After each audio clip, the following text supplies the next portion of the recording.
بسم الله الرحمن الرحیم و کل شیء احصیناه فی امام مبین. کل شیء، امام مبین، همه چی رو داده به امام.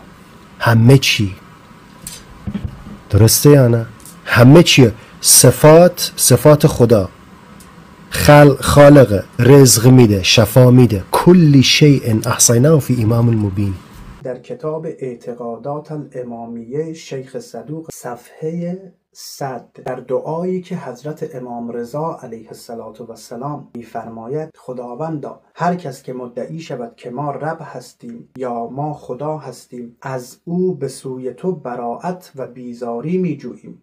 هر کس که مدعی شود که خلق، یعنی خلق کردن، به ما سپرده شده است، یعنی خالق هستیم، و هر کس که ادعا بکند که رزق بر عهده ماست، که ما رازق هستیم، خداوندا تو شاهد باش که ما از او به سوی تو بیزاری می‌جوییم، آنچنان که حضرت عیسی علیه السلام از نصارا بیزاری جوز. وقتی اونها ادعا کردن که حضرت عیسی علیه السلام خداست یا پسر خداست، از نصارا اظهار بیزاری کرد.